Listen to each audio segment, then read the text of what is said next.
So now we're ready to start. Welcome to our first and constituting episode of the Orchestrate AI podcast. My name is Daniel Storm. I'm the founder and founding president of the Orchestrate AI Forum, based in Zurich, Switzerland. And with me today is Dr. Arthur Cordon, a senior board member on the Orchestrate AI Forum, and a true AI veteran, and if you want to say a real AI guru, sharing with us more than 30 years of professional and academic experience across continents and across different industry and business application and deep academic research in artificial intelligence. It would be very interesting to hear from Arthur and have his perspective on this very important transformation that we're going through at the moment. Before we dive into our conversation, I will hand over to Arthur to introduce himself and tell us a bit about what to expect from this journey ahead that we have started a few months ago. Yeah? Please go ahead, Arthur. Thank you, Daniel. As you mentioned, I'm one of the pioneers in the field of artificial intelligence or AI. And my journey, long journey in this very interesting area began in 92. First as a postdoc at the University of Delaware. Then I joined a lot of industrial applications in the United States. And the critical point in my career was when Dow Chemical, the largest chemical company in the United States, offered me a job in their just created group for AI in 96. And for almost 20 years, I got very good experience in applying AI in industry. Then I created my consulting company, and I'm familiar with most of the key gurus of classical AI, and I'm familiar now with the recent, very interesting events when generative AI or Gen AI began its own journey in December 22. Why I decided to join the Orchestrate AI efforts. As we'll see in the discussion today, one of the key event that happened recently is that AI, from a narrow research activity, now became a social phenomenon. That includes everybody. That requires new skill set, new efforts, and above all, collective efforts to grab the new opportunities of this technology. And I think I'm one that can share a lot. And that's my key motivation to participate, to share my unique knowledge to everybody, to help as many people as possible to begin their own journey. Yeah, thank you, Arthur. Yeah, and let me add also from my perspective, and I'm very grateful to have Arthur on board, literally on the board of Orchestrate AI, Orchestrate AI Forum, but also on board with this journey, because Arthur, from my perspective, is someone who very uniquely is bringing a blended experience and profile and decades of exposure, very practical exposure around real world applications, both from a deep academic and technical perspective, because of his engineering focus and deep focus on automation, which obviously is very important for industrial production and things like this. So there we already have one field for artificial intelligence where AI has been applied for many, many years and decades to optimize these processes, but also in the business process optimization perspective. Yeah. And he's able, this I found in all our previous conversations, to really reduce the complexity and demystify the topic of AI, which I think is a very important effort and necessary thing to do today to really cut through the noise and really look at what are we actually talking about and what is the real impact and what are the real key success factors, what are the real critical risks and what is the evolution that we're seeing unfolding in front of our hands. Because obviously this is a transformation that will have consequences and most likely consequences for anyone. So this is why I'm very honored to have Arthur with us on this journey, because he truly brings a blend that is very hard to find in this overall AI ecosystem and the conversation today. So let's start with a very first baseline question about what is actually AI, Arthur? Tell us, what is AI from your perspective? In fact, this is a very difficult question. There are so many definitions of AI. Even I heard that they are preparing a book of more than 100 pages of different definitions of AI. Number one. Number two, the nature of AI is continuously changing. And the AI I joined in 92 was a narrow research activity. I doubt that there were more than 5,000 researchers across the globe that worked on the purely R&D topics of artificial intelligence. Now, according to OpenAI, the key company of the current state of AI, generative AI, they have more than 800 million accounts. So we're close to 1 billion people now in 2025. And when you have 1 billion people related to any activity, this is already a social phenomenon. It's not only a technology, it's not only a research. And that's why it's so difficult. But I try to, across many, many definitions I have read, I have my own definition, which is very easy to spell out. To me, AI is a technology that delivers intelligent results. Simple. And that differentiates AI systems from any other systems. If there is an intelligent component, then the question is, what do you mean by intelligent component?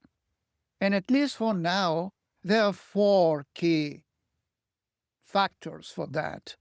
It should learn, it should predict, it should reason, and it should solve complex real problems. This is the current state of the art.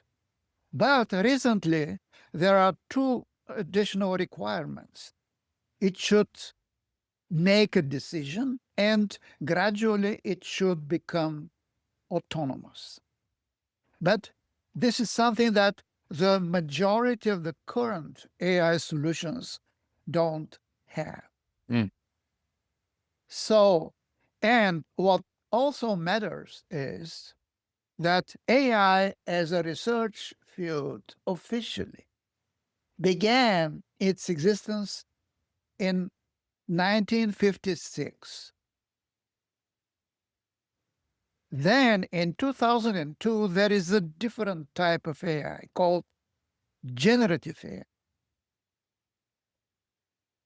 Think about ChatGPT as a key representative of this new type of AI. And it opened the door of this technology to the masses because it allows almost everybody with some immediate level of intelligence to interact with this AI in a natural language. So that's the key uh, points in the development of AI. Basic AI from 56 until 2002, and it continues to evolve as well. And in addition, we have generative AI, Gen AI, Mm, the mass scale version of AI, which has a lot of benefits, but at the same time, it has a lot of limitations. What also matters in all of this process is what do we mean by intelligent results? What mm, is the final objective of these intelligent results? To replace a human, as this idea about robots, or to enhance our natural intelligence, our human intelligence? That's the key topic. My position is that mm. the final objective should be enhancing, amplification Yeah, of human intelligence. yeah, yeah, That's my position yeah, on this. If we create, to make everything shorter, AI creates something, system, product, you name it, yeah. that delivers intelligent solutions, that delivers intelligence. Yeah, thank you, Arthur, for for setting the stage here, uh, because I really feel like with anything, it's especially in such a time of a hype, and as you say, it's a social phenomenon. So naturally, there's a lot of uh, buzz and hype and background noise and perceptions and opinions and fear of missing out and anxiety and apocalyptic scenarios, whatever, which are all grounded in the fact that most of the people, myself probably included, we don't actually know what we're talking about when we talk about this from a technological perspective. What is it really that we're actually talking about? Yeah.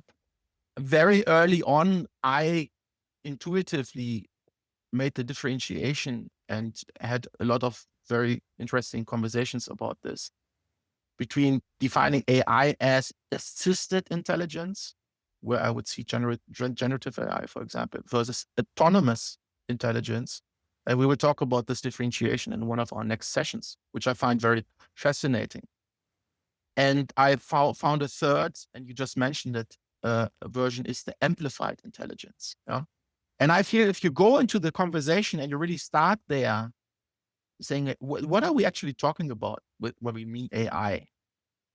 And not go into the rabbit holes of technical conversations that you lose 90% of the people because they are not researchers or technology nerds, let's say, yeah, but really that they can reason with it and say, oh, now I finally understand. And this is a way for me as a consumer of AI or as a someone who's going to be exposed to it, victim or not. Yeah, this is a perception, but every one of us will be exposed to it in the workplace, everywhere. Yeah. And anyone who has an Alexa at home or has been listening to music on Spotify or shopping on Amazon for the last 10 years has already been exposed to the benefits of AI for a long time, not just since November 2022 when ChatGPT came. So I think this differentiation between taking my approach, assisted intelligence, something that helps us to accelerate as a catalyst. Yeah. I also consider like generative AI a little bit the way I use it as a sounding board. Yeah. One of our board members is a clinical psychologist, and we will have great conversations about how um, AI is potentially changing the not just the organizational development and the interactions in organizations in the workplace, but also has an impact on mental health, on therapeutic approaches, on social interactions, on social communication. Yeah. And I mean, I don't want to go down too much in this rabbit hole, but if you look at what people are also um, talking about what are the skills and the talents built for the future, what is it that children should be taught today, is one, you have the school of all the kids in the Chinese primary school or early secondary school have a mandatory curriculum about AI, versus something that has been going on for a while. We first of all focus on that the kids are able to be proficient in creative problem solving, in critical thinking, in all these things that we take the assumption AI will not be able to replace. Yeah, and this is also another conversation. I'm just saying Jan LeCun, which is a great mind in this aspect as well. So it's a very fascinating starting point, and not trivial at all, to address the question, what is AI? We could already talk for 3 hours just about this.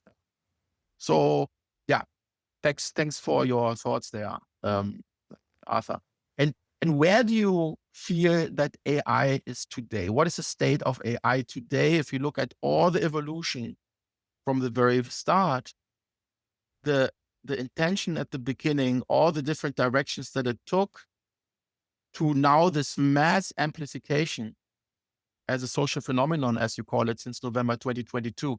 Where are we now? And also, where are we in terms of, since orchestrated AI is very much adoption and guiding the adoption journey, where do you think we are, both on the consumer level, but also on the business level, with regard to the adoption curve and also the, let's say, peer pressure to adopt?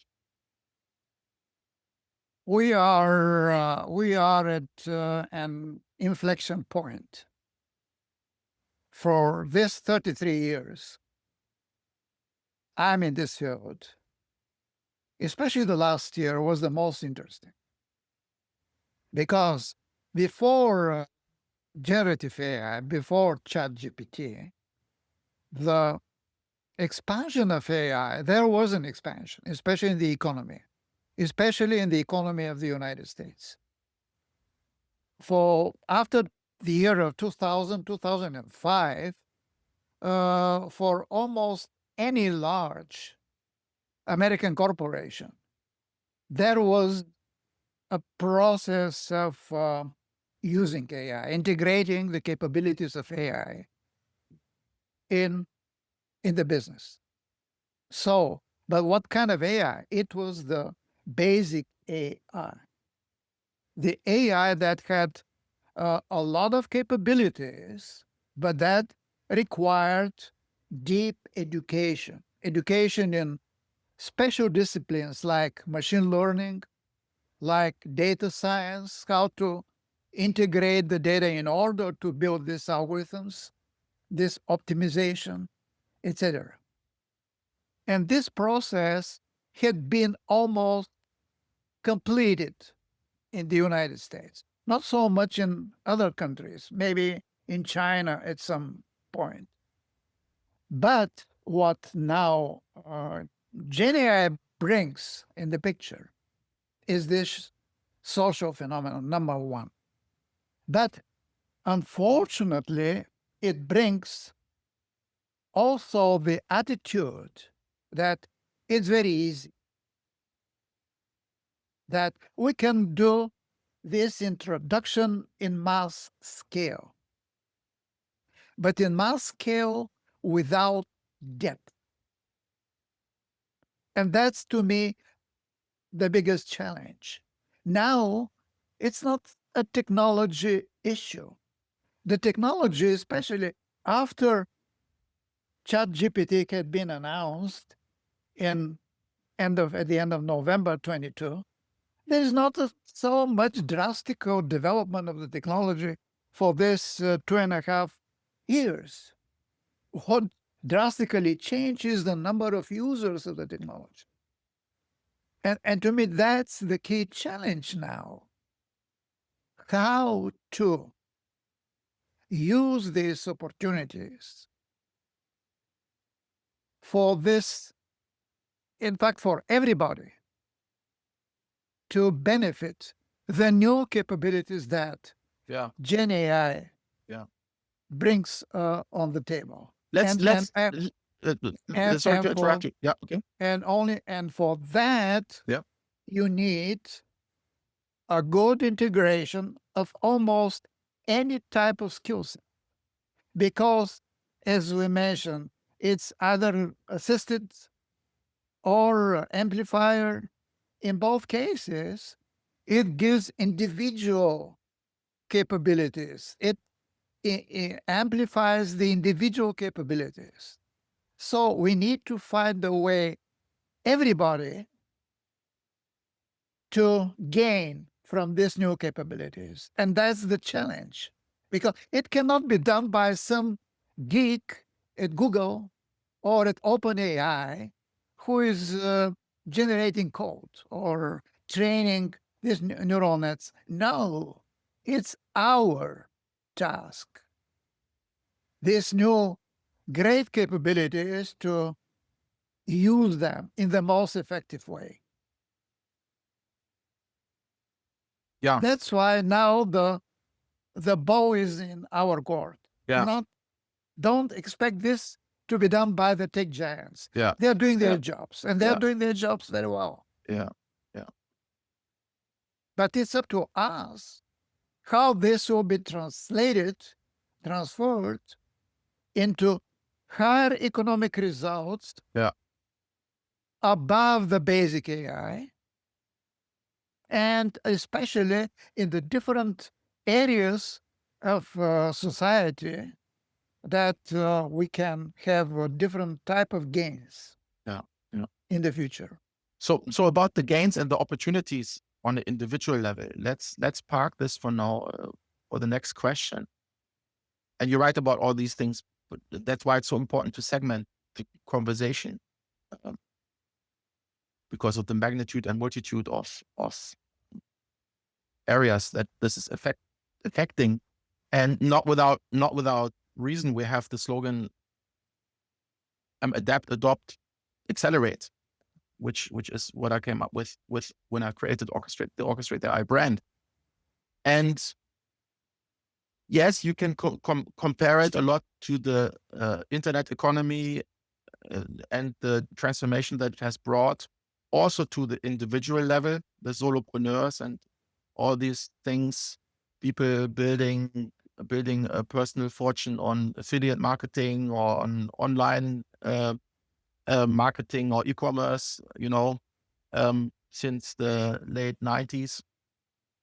And then other ones have just spent the time and used the opportunity to watch cat videos. Yeah, it's the same thing. You can, with YouTube, you can learn a language or a new skill, or you can doom scroll and browse and watch cat videos. It's the same thing a little bit with AI, but I think with AI, with the generative AI specific part, it's really has a stronger impact, I think, on as a catalyst for individual development and acceleration in terms of knowledge.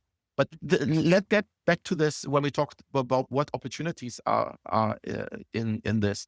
Let's go back to the question of where do you think we are in terms of, especially for small and medium-sized enterprises. We're not talking about the big corporations, which you very well know have been mastering AI for the last 30 years. Yeah, they are already there. I'm always remembering this example, this case study of Walmart that was super, super proficient in using big data and everything in terms of optimizing their logistics in order to get the maximum out of their profit margins already since the 1970s. Yeah. So I think the big industry players, they are already where they are supposed to be, and now they just have to add on. But where is the small and medium-sized enterprise business world in terms of the adoption curve with AI, um, in terms of workflows and processes and stuff? And where do you see the peer pressure to act on it now for these small and medium-sized enterprise companies, those family-run companies, the big or small? When and where is really the pressure, and where are really the sweet spots, and where are we in the adoption curve for this target group today? Unfortunately, and that's the paradox here. On the one hand, Gen AI gives the freedom. That's to me another gives the all the ammunition that a small business can use in order to introduce AI. On the other hand, it's still the small business cannot overcome this resistance and this wrong thinking about AI as something very complicated and expensive. That will require a lot of efforts. That's why I think here what is needed is a mass form of education and at least addressing uh, the potential or clarifying the potential of Gen AI, because that's the cheap form and of AI to the young small business guys. Somebody must begin, and that will show to the other. The competition will solve this problem, Yeah, yeah, I assume, yeah. and the fast competition. Yeah. And here is the other thing, because a lot of people think that the key benefits from generative AI is the fast way that this technology creates some results, some products. Yeah, it can create a marketing plan in 10 minutes. But then what? The speed of this creation doesn't create directly value. Mhm. And this is the missing link. Yeah. The value creation potential with Gen AI. This is the part that's not well first justified, clarified, and communicate to the small businesses. Yeah. And maybe here even some help from the government could be done to educate this stuff with, because it doesn't require first capital investment. Yeah. Yeah. Get Yeah. all the benefits, the Yeah. business benefits to move ahead. Yeah. And to have also maybe some small businesses that offer integrated services to the small businesses in a higher level. For some owner of small grocery store, this person doesn't have capabilities to forecast the demand or all of the stuff that Mhm. Kaufland or the Mhm. big retail stores have. Mhm. But now, with the capabilities even of the limited capabilities of Gen AI, he may have some tools to make his productivity higher. Yeah. Yeah. Yeah. Yeah. I think it really comes back to the first question: what is AI? And this is what every one of these businesses have to ask themselves, everyone individually, and really deconstruct. Yeah, how do you eat the elephant piece by piece? Deconstruct it, demystify it, and this is what Orchestrate AI wants to really um, provide actionable insight through these kind of conversations that we're going to have in these formats and in other formats in the future. And I really see from my own experience, I haven't talked about my own background, but I have a lot of experience in digital transformation in different industries and very much in the pharmaceutical industries. And I was um, always part of pioneering teams that were at the beginning of the software as a service transformation waves. Yeah, talk about Salesforce or other solutions. Um, that have already had profound impact on the mobile workforce, on productivity improvements, and so on. And it always goes back to, first of all, understanding, deconstructing. What is this, what we're actually talking about? And how is it relevant to us? That can be just a primer, a 5-page primer that someone writes for a CEO and says, hey, this is actually what AI means for you, or this is what blockchain means for your business, yeah, in logistics or whatever, yeah. To really not have some conversation, oh, this is Bitcoin, or this is AI, or this is this and that, but really to first of all understand what does it mean for me, make it relevant and make it graspable and make it actionable. So first to understand. And then the second thing is, and this is where I would say 80% of the transformation initiatives are taking the wrong course, is you don't jump to the first technological implementation, but you first look at your organization and you first gauge and check where you are. You first do a gap analysis, but you first make sure that you have a certain level of organizational readiness, meaning you have the right people, the champions in your organization who can learn about this and dive deeper and create a task force, how to seize that new topic for us, for our business, and also how to address the change.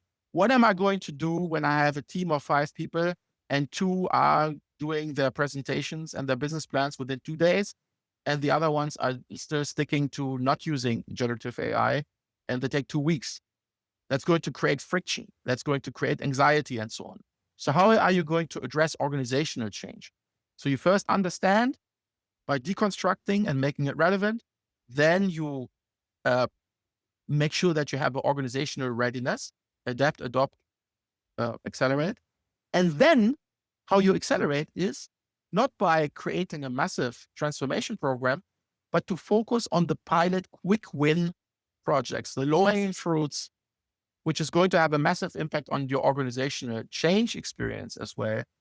That you find something, a pressing pain point or something that is easy to solve, and you solve it and you celebrate that success. And then you gradually start building up on that quick win success.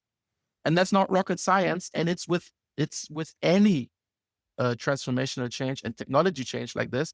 And I feel the same applies with to AI. We don't want to go deeper in the adoption conversation because we will cover this in the next sessions as well. But it's not complicated.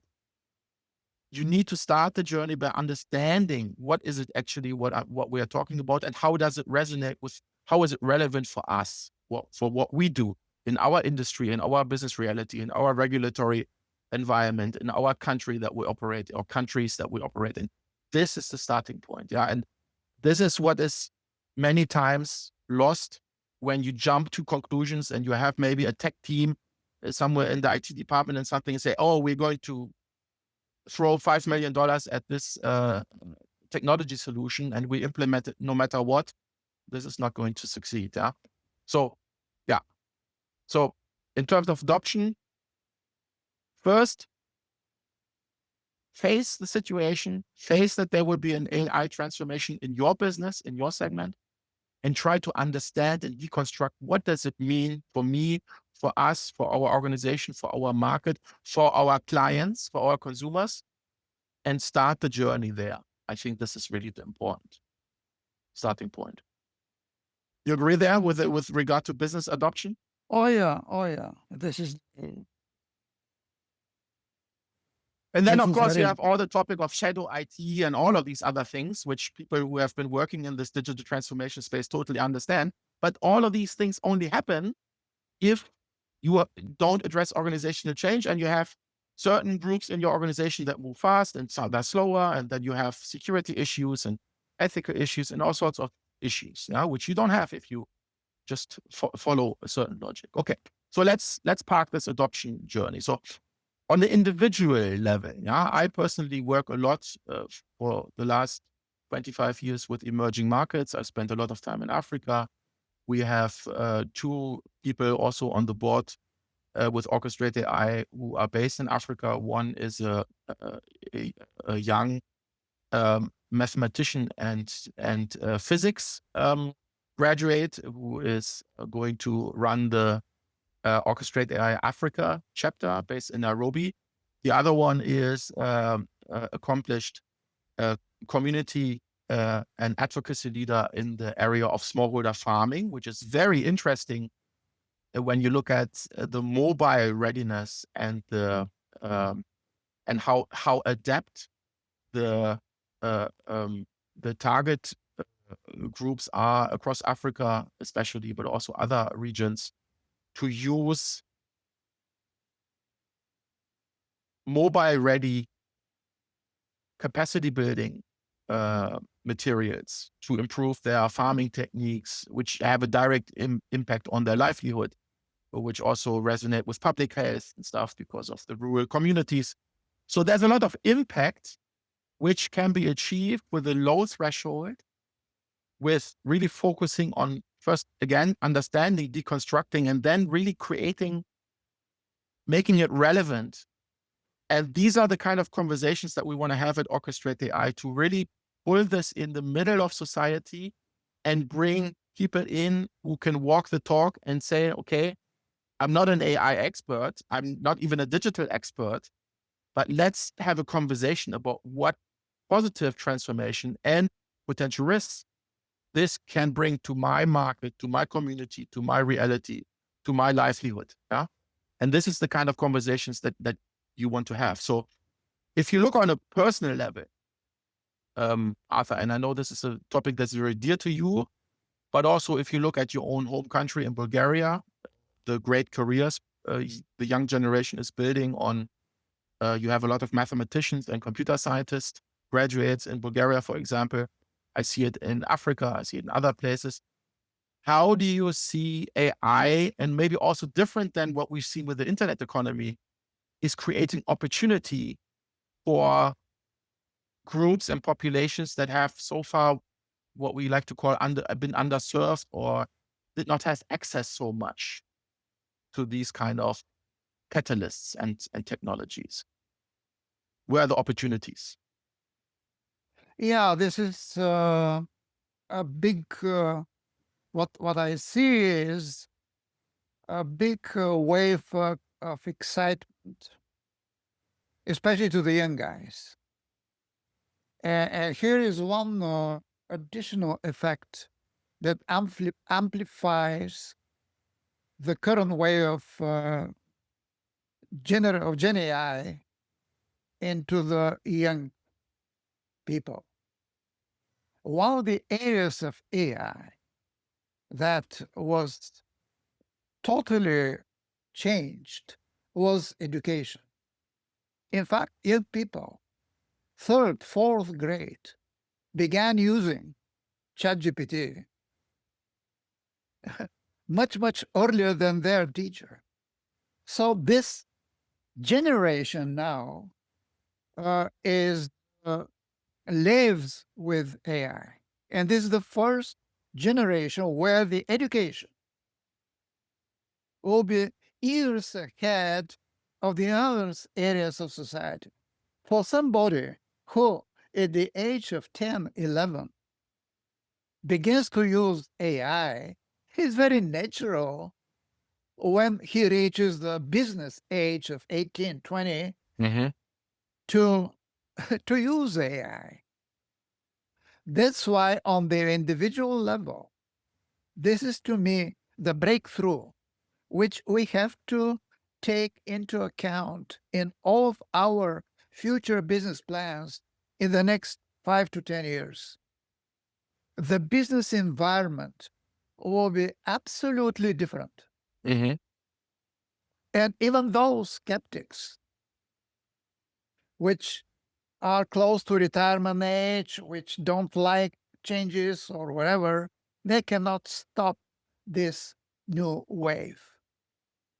And this new wave will push them by purely competition reason, either to save their job, to put some efforts to adapt to the new environment of AI. This is the other factor that we have to take this into account. on individual level, the question is not if, the question is when. And the answer is as soon as possible. Any postponement of this process of being introduced to AI, beginning to estimate the opportunities that AI offers, even in your private development, And to use it as a tool, truly. using as a Yeah. tool Yes. to enhance. If you have gazillion options to Yeah. amplify your intelligence As a and catalyst. you don't do it, Yeah. you're a loser by Yeah. default. Yeah. You're wasting gazillion new opportunities Yeah. because of your laziness Yeah. Or to put ignorance. not so much efforts. Yeah. It Yeah. doesn't require so much efforts. Yeah. On top of that, now Yeah. almost everything is on natural language, including, for example, in my native Bulgaria, uh, you can communicate with this large language models on Bulgarian language. And even you don't need the English language. Mm-hmm. It's good to have it because everything is in English Mm-hmm. related to AI, but it's not a terrible requirement. So overall, it becomes more accessible. Yeah. So the opportunity is that knowledge and opportunity and business opportunity and financial opportunity and career opportunity is becoming more accessible. Market entry becomes easier. The threshold is lowering in many areas. On the one side, threatening those that have built their business on thinking that they are in a protected space, yeah, because market entry is so difficult. And on the other side, creating a little bit of a what I would call a hyper competition and peer pressure in people around you seizing this opportunity, and you yourself, whether for ignorance or laziness, as you call it, saying, "Oh, I don't need it," or whatever. Yeah. And what I found very interesting is that the other day I saw a conversation on LinkedIn from some American teachers group, and they were talking about how disruptive generative AI was to their um, teaching reality. And of course, I come from a different perspective. I'm German. I have a European education perspective. And I take the assumption that a lot in the US system is about multiple choice tests and term papers and stuff like that, which is easy to rig, if you want to say, with turning in something that you created with generative AI. But in my schooling reality, and even in the university, when you have to defend your thesis or whatever, oral exam is the solution. Yeah. And in German, we have always had these exams. They called them Kofferklausur. Yeah. So suitcase exams, basically, where you can bring anything you want, any books you want, any calculator, whatever, especially in mathematics, statistics, things like that. And of course, it's going to be a little bit more difficult because you can use anything that you want, but you sit there in the exam and use everything that you want in order to succeed. And I think this is a great comparison. Why not give people access to generative AI and AI as a tool, as a catalyst, and let their creative problem solving skills and their critical thinking skills and their getting it done and finding opportunity skills lead the way. And then maybe the education curriculum has to change and adopt and say, hey, we have to focus on oral exams because will be the only way that we find what is the real level of knowledge with the people. But this is all part of the journey, yeah, that we cannot just keep the same structures, the same frameworks, the same ways of doing things just because there's a new technology that's kind of rocking the boat. Yeah. So I think overall, I'm very optimistic. There's a lot of opportunity. We will talk more about this as well. And I think we agree about this, but it's always a matter of taking that opportunity also. Yeah. What risks or disruptions do you feel are currently the most urgent or underestimated in the proliferation and rollout and use of AI? And also the misunderstanding and misperception of AI. Where do you see the biggest risks and disruptions? Two things. So one is, I agree, the misunderstanding of AI. And one the reason for this, we didn't have this effect before ChatGPT. Now, because of the social event, because now, before we have, let's say, 2 million, now we have 800 million or maybe a billion with different opinions. And on top of that, we have a very high dynamics of the development of the technology. Nobody, including myself, I was not taught what a large language model is when I began my journey in 92. So everybody, even the top specialists before, had to readjust their Mm, knowledge. mm, And almost every day there are new developments. And that creates a little bit a big vacuum in understanding what you can do, what it is, what you can do. And absolutely, to me, the one of the drivers of all of this is the, I may call it the political component mhm. that became predominant. We didn't have this component before It's true, ChatGPT. true, yeah, Now true. it it reminds me the spirit in the late 60s, who will land first on the moon. Oh, interesting. Very interesting. Absolutely Yeah, yeah. the same spirit. Interesting And picture. absolutely this super competition, Yeah. it's on two levels. On state level, US versus China, and on the technology level, which one of the tech giants will create the first AGI, Mhm. artificial general intelligence. This is the abbreviation now, which is a political objective. Nobody can define what. First, it's very difficult to define intelligence, then Mm. artificial Mhm. intelligence, Mhm. not to mention a Mhm. general intelligence. Mhm. Good point. Good point. So, at least with the landing on the moon, we had the moon. So we create artificial speed and an artificial goal, Now kind of. we created, it Yeah. reminds me, I'm sorry, of my communist past. Until 89, I lived in a communist country. Yeah.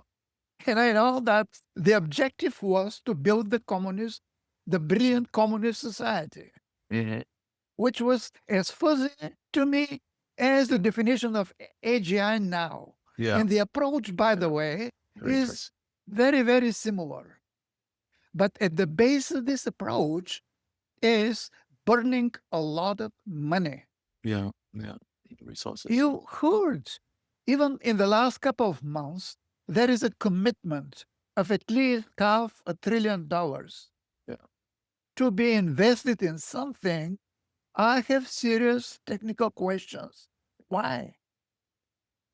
There is no clear idea about how to return, about the mechanism, how to return this investment.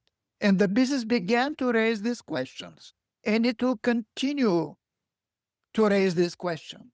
So the concept of the AI arms race is very true and alive. Yes. Yeah. Absolutely. And Absolutely. it creates additional Yeah. fears Yeah. about the AI will destroy Yeah. the whole humanity, Yeah. because beyond the AGI, the Yeah. general intelligence is the super intelligence. Yeah. And it's an Memory artificial speed and an is artificial anxiety, artificial. It, totally unnecessary, actually, that we are even, imposing on ourselves.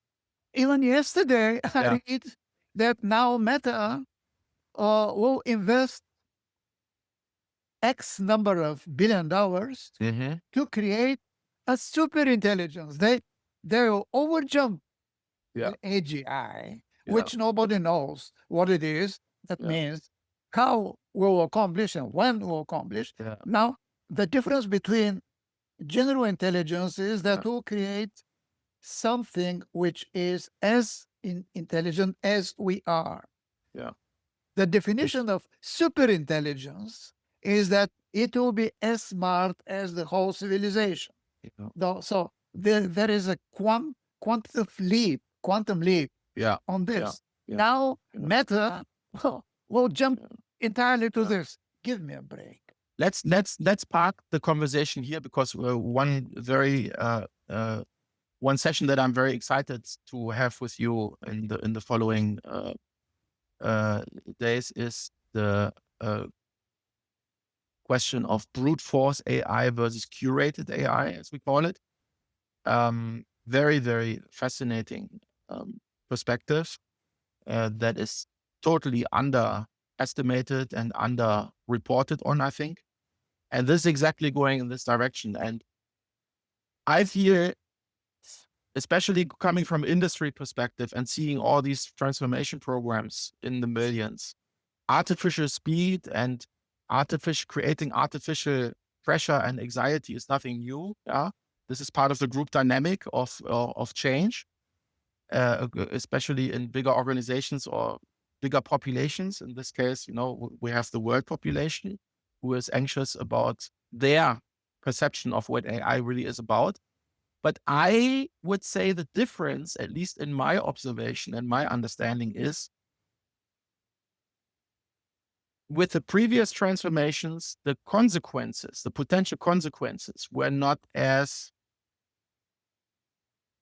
significant as they could potentially be now.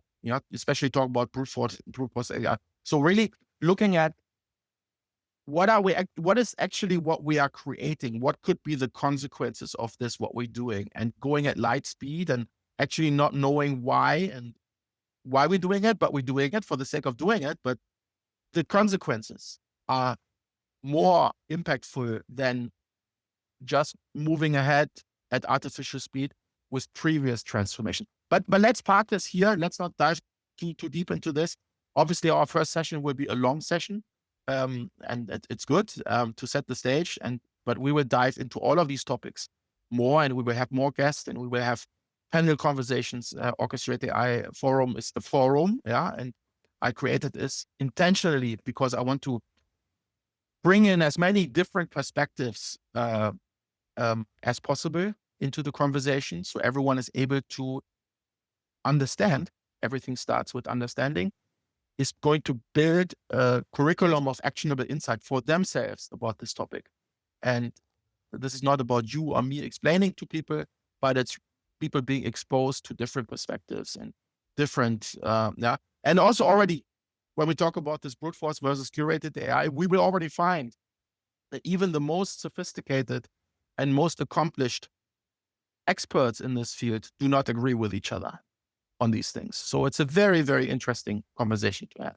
So let's go back and close the matter of what is AI and really go into what is orchestrated AI. Why are we doing this? Where do we come from? What is our mission and vision and values?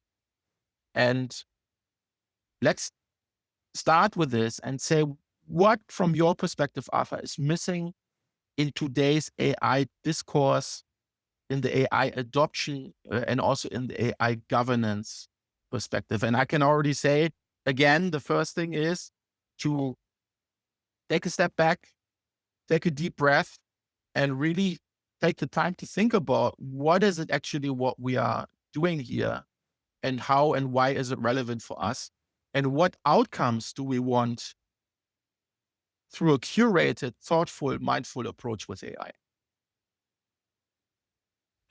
What is missing is that we don't have a systemic solution Mm-hmm. for the social phenomenon called AI. The, the tech giants are not interested in this. They deliver technology solutions. They deliver more and more powerful large language models. What is absent is how these new opportunities to be used for improving individual productivity or business productivity. Mm-hmm. So the issue of transferring the technical capabilities into individual gain, even beginning with a hobby of somebody to make it better, but above all, focusing on the business impact, especially on the small business. And another two key areas which are of crucial importance is one we already discussed is the education area. Mm-hmm. Mm-hmm. Absolutely. Because, in fact, if the education area, that's the paradox, the kids push their parents about AI. And I have seen this in Bulgaria very, very often because the adults, they're still not thinking in their companies about the benefits of AI. But their kids say, oh, why you're not using AI? Look how good it is. And the parents began thinking, that's the paradox. This is the back door where we could at least convince some of the adult education for this. And the other is healthcare. One of the big potential gain, even with the Gen AI, is its big opportunities to improve healthcare. Mm-hmm. And with time, they will grow tremendously. Where do you see the biggest application areas there? Just to have a quick look Even at this. one of the biggest area could be, and this is here is the other technological breakthrough. With this watches, with this wearable devices, Mm-hmm. I'm diabetic. I have heart problems. Yeah. I know how important is 5, 6 parameters that now are available in real time Mm-hmm. to be tracked continuously. And if that's combined with patterns, with all of this, to I think it's very realistic in 5 to 7 years to have a very effective personalized healthcare. When you have to detect all the patterns Yeah. automatically in Yeah. real Yeah. time Yeah. Yeah. and prevent a lot of Yeah. things. This is very interesting because one of my friends, they are working on a startup in the early stage diagnostic of a specific form of cancer and using AI for that. And they in their pitch, they are making a reference to longevity that doesn't jump the eye at first, but exactly what you are saying now, that through the application of AI and the improved and accelerated and also improved in terms of accuracy, diagnostic capabilities, we are able to much earlier diagnose any changes on the cell level or whatever in order to treat early, potentially also with more tailored, personalized therapies, which then, of course, logically has an impact on the longevity of that individual. So that's very interesting. That's very interesting. Yeah. So on a diagnostic perspective, I feel that AI, especially also with these populations that I've been talking about, rural communities, underserved populations, the capacity building potential of AI in terms of public health, in terms of non-communicable diseases and those things, I think are tremendous. Yeah.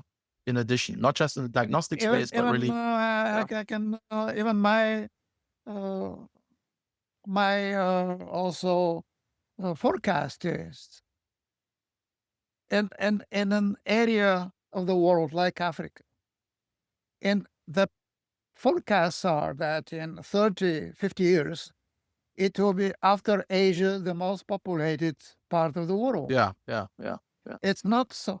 Uh, Including the consumer creating potential. creating Including the consumer potential. healthcare Yeah, system, yeah. it's much easier. In Africa, the smartphones is not a problem. Hmm. So in the Exactly. same way, that's the truth. Yeah, Uh, in the same way, it is much easier to have a watch that can track your health, yeah, and to yeah, instead of building a lot of general practitioners, all yeah, of these classical healthcare systems, which will be a lot of costly, blah, blah, blah. But in the same way as some of the high tech had introduced low tech countries by phone, yeah, yeah, that's that's a fact. yeah, That the modern health care, a lot of lives, millions of lives yeah. could be saved by this, And by livelihoods AI, improved, not just life saved, by but livelihoods yeah. improved, But and it's, yeah, yeah. better to have some warning signals Hmm. on your hand, on the watch in your Yeah, hand, yeah. than doing nothing. This also brings me to one of my favorite topics all along, because I feel that people always forget about this perspective. And if you look at the internet mass adoption, it was the same with any other transformational change. It was the same. Um, it's a matter of convergence. Yeah. And when you talk about AI, you talk about sensors, for example, already. Yeah. The measurement and this stuff. And if you don't look in health, but if you look in agriculture and food systems, if you look at food supply chains, for example, or all sorts of other stuff. Um, Another company I know very well is a company that is revolutionizing the how biopsy samples are being processed in the German laboratory and clinical environment. And I was amazed, negatively surprised about how error prone this manual process still is, that is still being used today, and how easy it can be changed by applying a combination of technologies. And this is what convergence is all about, to create a desired outcome. Yeah. And if you talk, and I think the the top the prime catalyst in this whole conversation is AI, I believe. Yeah. Um, because it will accelerate other technologies and other technology bundles to a point that makes mass adoption possible at all. Yeah. And if I look at the smart agriculture space, very low threshold, when you look across Latin America, one of my ventures that I'm working with, they are based in Brazil. They are very leading in the smart farming perspective. And you have sensors, you are downloading meteorological data from the cloud, then all in real time and everything. And now AI comes in, yeah, and not just the capabilities, but also the mass adoption. And you have the mobile phone adoption already there. And Africa is a great example. I always make the joke, when I'm standing in the Nakuru National Park in Kenya, I have a better 4G network than when I'm driving down the Autobahn in Germany. Yeah. So this is a given. And convergence is going to be the real breakthrough with this. And the more we move forward, the more this is going to even enable, not just accelerate, but even enable certain solutions that are unthinkable today. And I think health is certainly one space, and food production as well, and other parts. But we will talk, you can tell, very excited about this. So we will have a lot of exciting conversations with many exciting guests, hopefully, and many exciting people, because we want to talk about what Orchestrate AI is about. So you talk about timing, yeah, and talking about the right time to do this. And you and I know we had these conversations for a while. I was impatient to start this, and we have just over the last days had a conversation again about, are we already too late? Is the Orchestrate AI forum already coming too late? Are we? Um, and if I really think about it, if I really put my mind to it, and this is the next question, I do believe we are just at the right moment right now. Yeah? Because the question is, why does this moment where we are right now in AI history, and you very much made the point that it's a history. It's not just, it started in November 2022 with GPT, but it's a history for a long time. Demand a new kind of response, what we are trying to do, one that is intentional, inclusive, and systemic, and independent. I've been looking at how when I did the positioning of orchestrated AI and a little bit of a market research, although I don't compare ourselves to anyone. It was always either government-backed associations or foundations, or with a certain political or special interest mission behind them, or a commercial, what is the next great Gen AI tool to try communities, what filter is best to create my AI headshots and things. I didn't find anywhere something that we are creating with Orchestrate AI. I think we haven't talked about where we are based. So I'm based in Switzerland. Orchestrate AI is the Orchestrate AI Forum is registered as a association under Swiss law, a nonprofit association under Swiss law.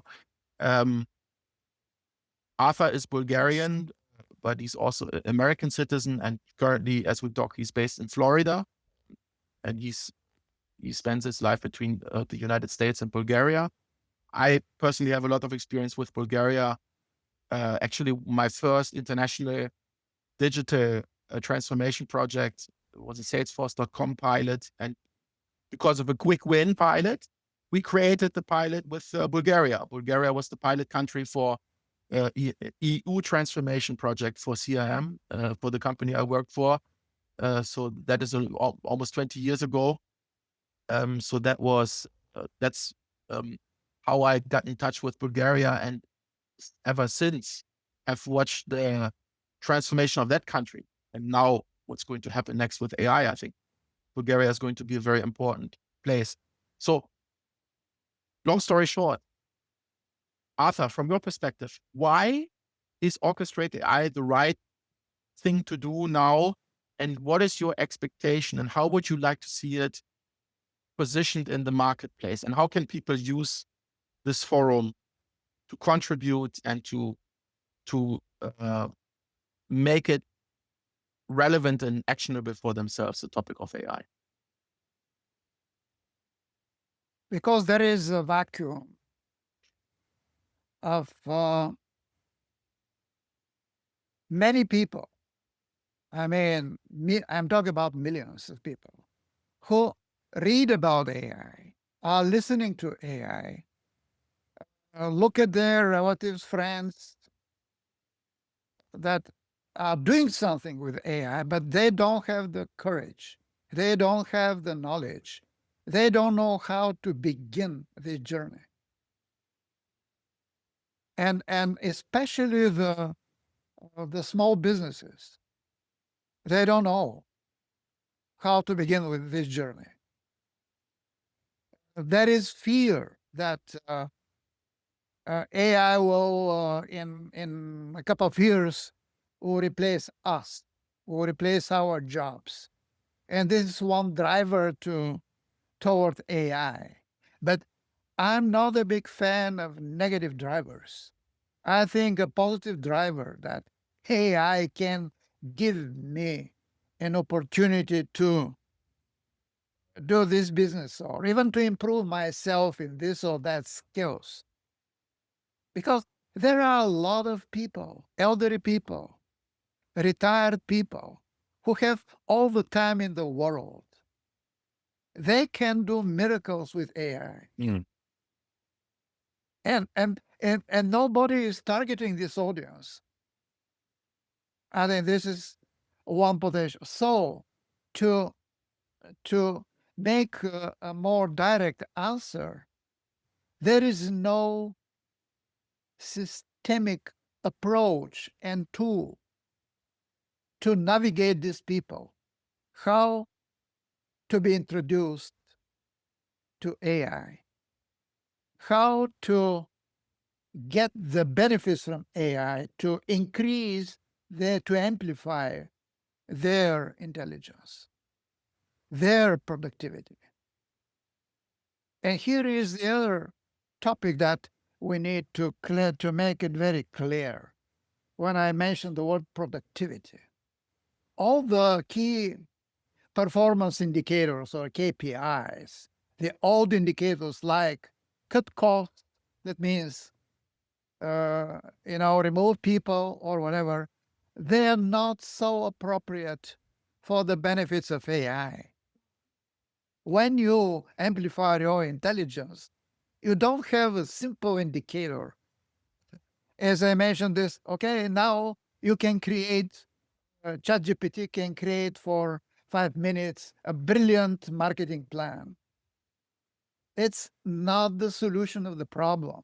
You still have to implement it too. Yeah. It's the Yeah. it's the amplification in the person that Yeah. who will Yeah. implement this business plan Yeah. that creates everything.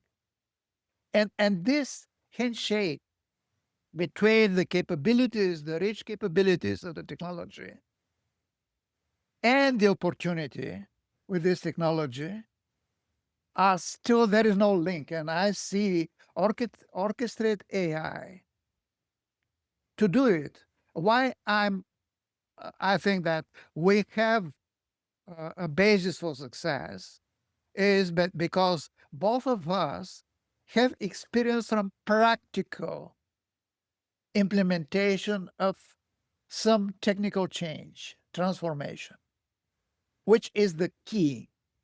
The truth is, even our experience is not 100% relevant to the new environments because of the new dynamics, Mhm. because of the more flexibility, because of the key democratization of, of this, because of to me, the final criteria is some social gain, I call it. Not so much economic gain like the classical KPIs, but it is social gain. We'll create better educated people, a fast in the area of the biggest transformation will be in the area of education. For example, I personally think that all the doctorate degrees, 5 years, it's nonsense Yeah. in Interesting. the new. Very provocative thought. A Yeah. doctor degree must be Yeah. no longer than 2 years, maximum 2 years. All of this has to be changed Yeah. significantly. Yeah. The mechanism of continuous skill set education must be introduced on the government level. Now, everybody must continuously be in the self-learning mode all the life. Yeah. And all this, for all this, that's what I mean, the social gain. The whole society will be changed. And this simple truth we don't understand That's why because systemic. That's why systemic. because Yeah. the technical giants, people are looking at LLMs and Yeah. Yeah. this model, Yeah. let's throw $500 billion to create what? More Yeah. powerful LLM. Yeah. Powerful for what? Yeah. Yeah. Answering stupid questions or drawing an elephant Yeah. based on the description of the Exactly. elephant. That's the greatest way to show intelligence. Give me a break. Yeah. And thank you very much. So if you think about the mission, vision, and value of Orchestrate AI, and I invite everyone to go to the website, orchestrate-ai.org, and look at our manifesto, which will be very, very, hopefully is quite intuitive and clear about how we see this topic and what is our ambition. And in absence of such a forum, of such a platform, and this, I designed this as an open, inclusive, global platform. I will talk about this a little bit later now, but I really want it be a place for everyone to contribute and to participate. as my teacher in primary school taught us, there are no stupid questions, there are just stupid answers. Yeah. Um, and this is not a technical conversation. It's not a technical matter. It's a matter for everyone. And in absence of a movement like this, let's call it a movement, let's call it a platform, let's call it a forum. I like the idea of the forum. What could be the consequences if we wouldn't do anything and we just left AI adoption to chance? First, will not move ahead because it will be a random walk, individual random walk without direction, without clarifying the objective.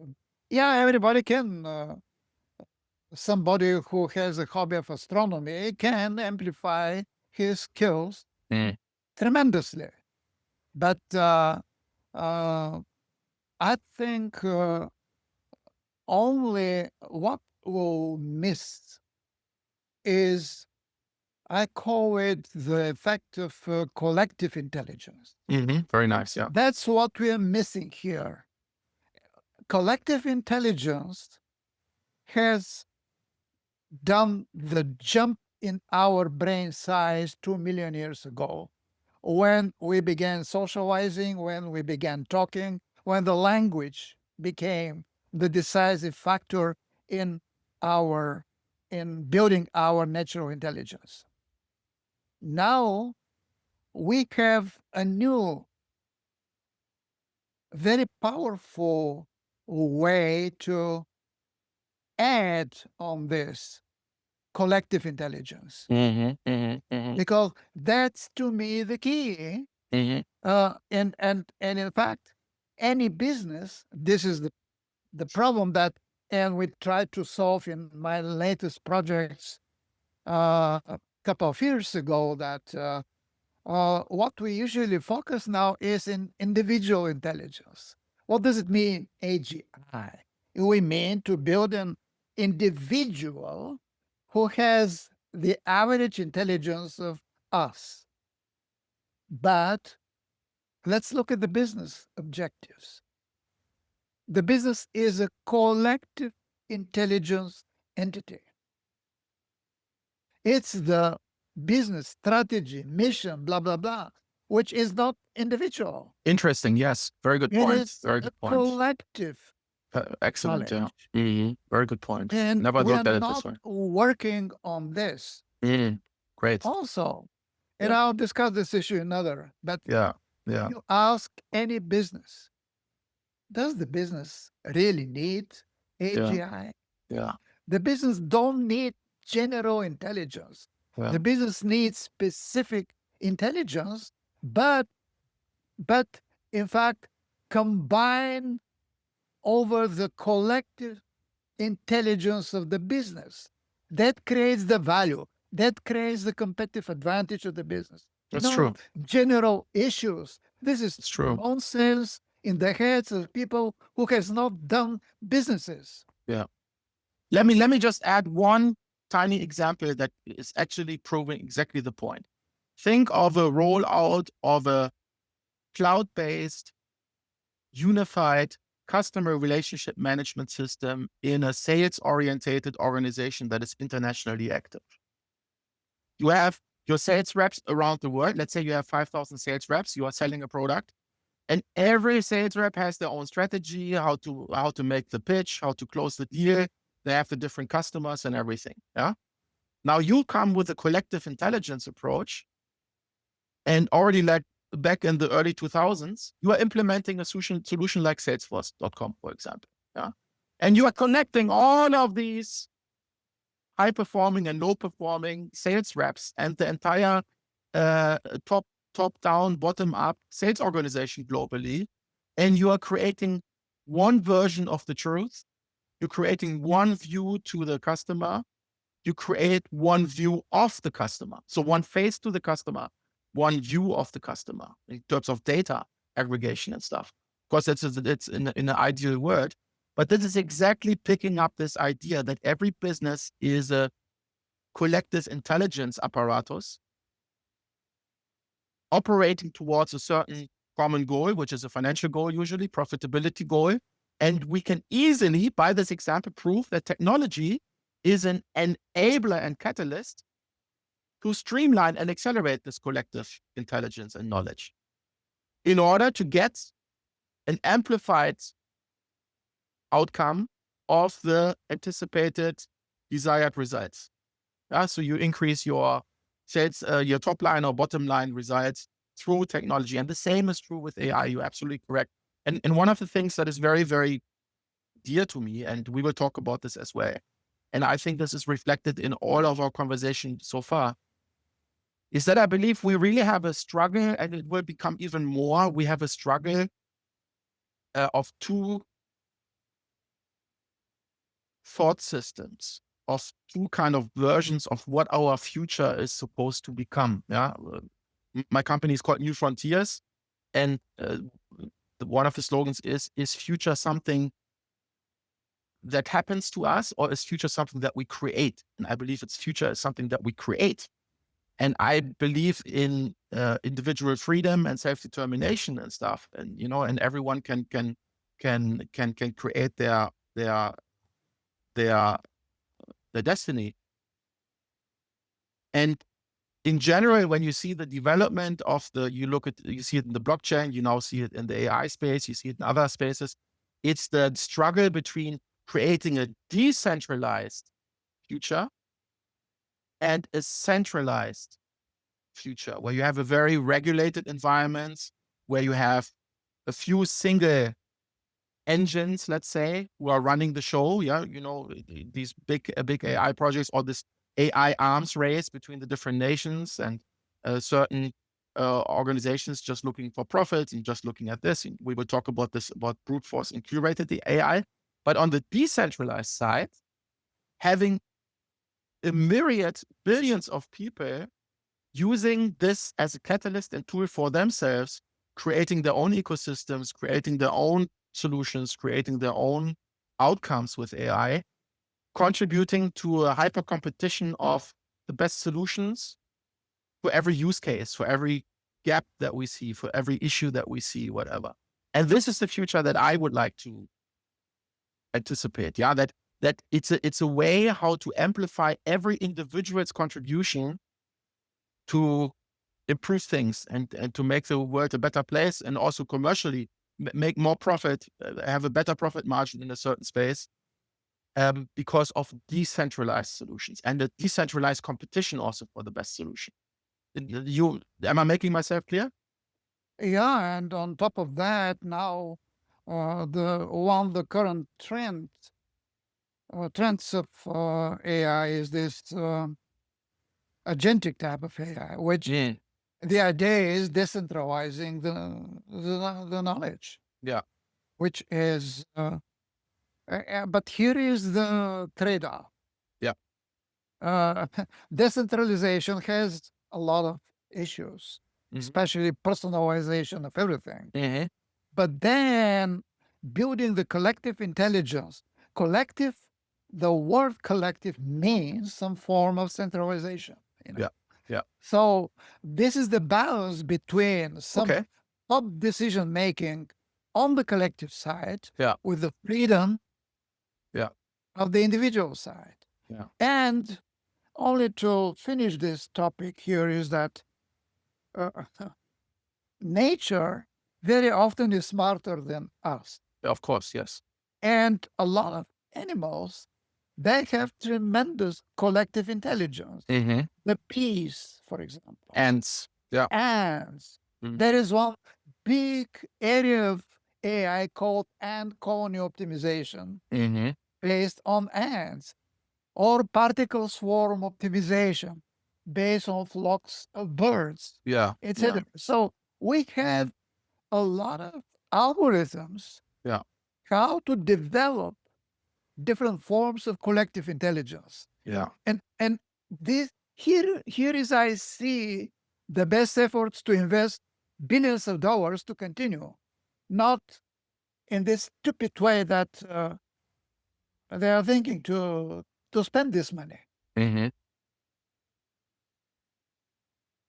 Yeah. So and to make it relevant and say why collective intelligence and decentralized systemic conversations and solutions resonate with Orchestrate AI. It's supposed to be a forum. It's supposed to really bring a lot of people together. We already talked about a lot of panel conversations. We will have a lot of AMA, Ask Me Anything sessions with many people. Really, everyone bring in their perspective. And I already said, there's many things that even the most established minds in AI are of completely contrarian opinions and predictions against each other on certain topics. So it's a very exciting conversation to have, but it needs to be had. It it needs to happen, yeah, and it needs a place. And Orchestrate AI wants to be that place. And one way how we're also going to accomplish this is that we're going to create a community platform, a digital community platform and marketplace that is going to be kind of like a meta level platform to uh, create yet another home, physical home for such a um, community marketplace, like a real forum in the ancient days, um, and striving for the best questions and the best answers, basically, collectively, and decentralized also because we are going to structure our activities very much across thematic work groups. So anyone watching this, you are very much invited to get in touch with us if you are interested to lead a specific work group or create a certain work group like AI for good or AI in health or AI in other specific fields like agriculture or whatever. And then also uh, put these work groups against regional chapters. So we will have we will start with a regional chapter for Africa based out of Nairobi. We're going to have regional chapters for Latin America and for Asia and so on. And really bring that idea of this open AI conversation where the people are.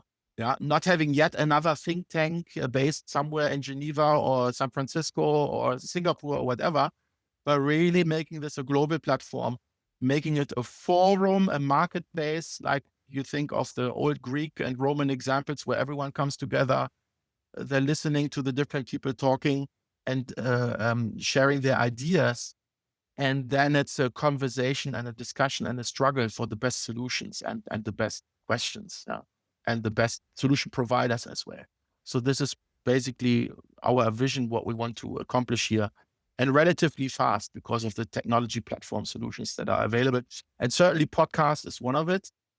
Um, and this is the start now, but our intention is to have as many people or have multiple people in these sessions, multiple perspectives, to also really increase the reach and uh, impact. So what do we mean by orchestration? The orchestrate AI bit.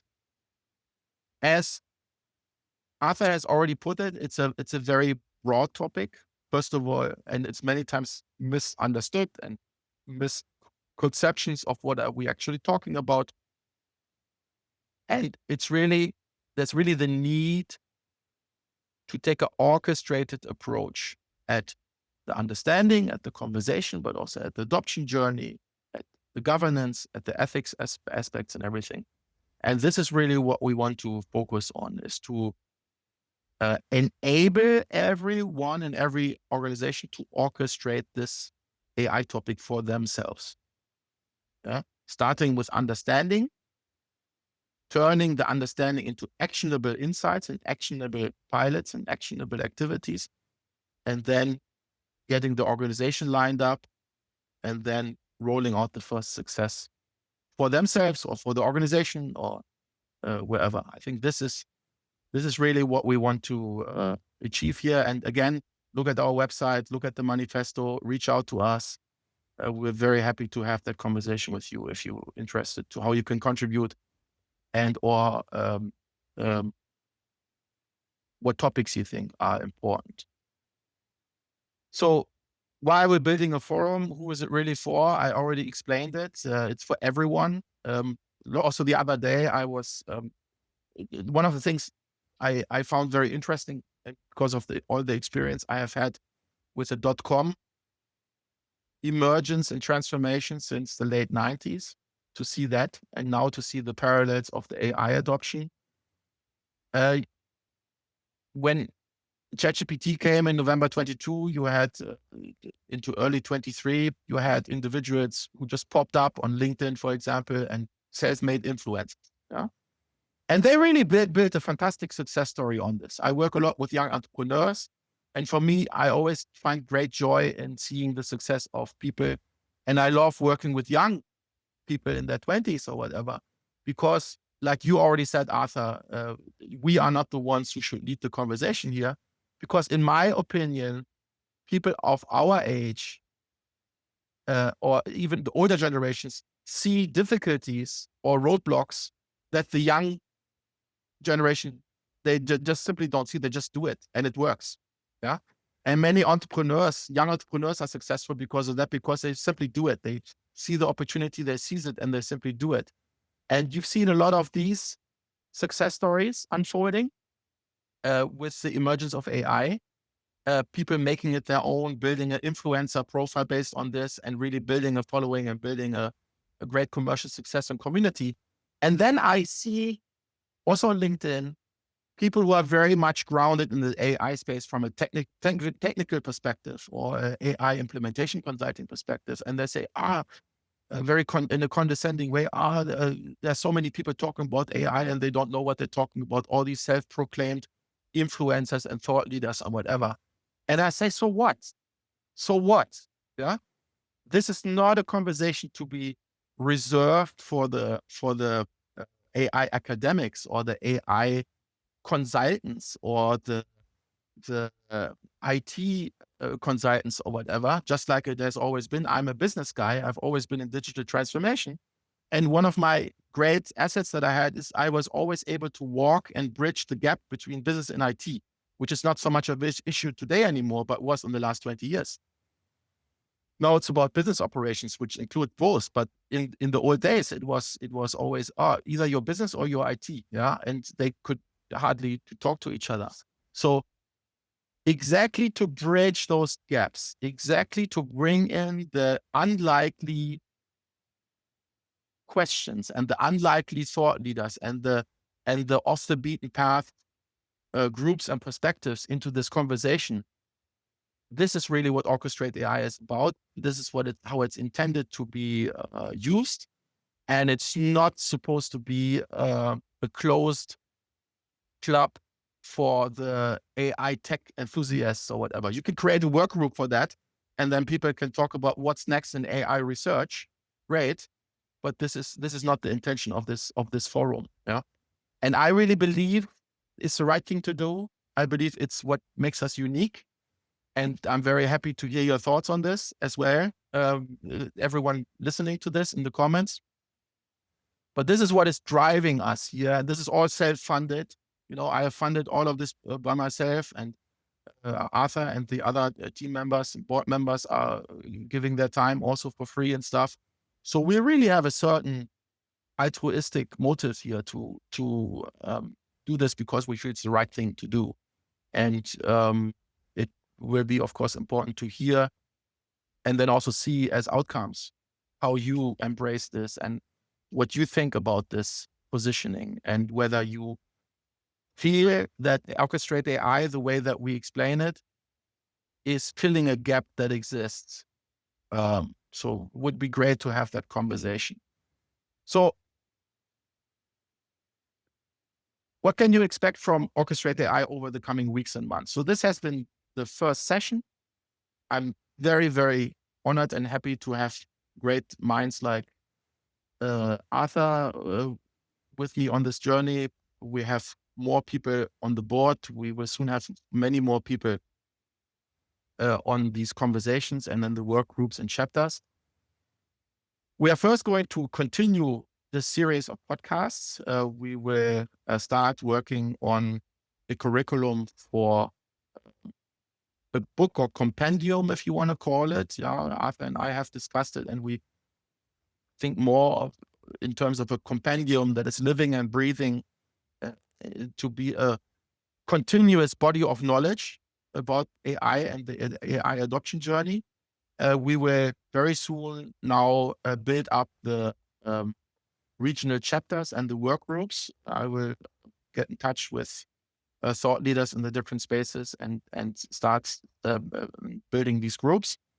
And I can only invite each one of you to send us a message or leave your interest in the comments so we can get in touch and to co-create, because I'm a big believer in co-creation here, to co-create something that fills a gap really in this AI conversation and adoption journey. Arthur, anything you want to add to this from your perspective? No, I'm very excited that we began this. And I think that this is one of the ways to address the big issues, and especially the social issue that AI uh, raises with us. Okay, good. Good. So, yeah, coming to an end of this first episode. Again, we would be happy to hear your thoughts and comments below, or visit our websites, LinkedIn page, or simply send us an email. All the details are in the directions below. Reach out if you are keen to join our journey as a lead for a work group or regional chapter, or if you are interested to sponsor our activities or join as an industry partner. We are open to anyone and everyone. Yeah, we are inclusive. We're non-exclusive. And as long as you identify with our manifesto and our vision and our mission, we are very happy to co-create. Looking forward to your feedback, and we're going to produce more sessions like this, maybe a little bit shorter. We will see. But I think so far I'm very happy with this, and I'm also super excited to move forward and to see the feedback from the ecosystem, because this is the whole reason why we do it is you guys. Yeah, exactly. So thanks for watching, and see you again soon. Yeah. Bye. Thank you, Arthur. Bye bye. You're welcome.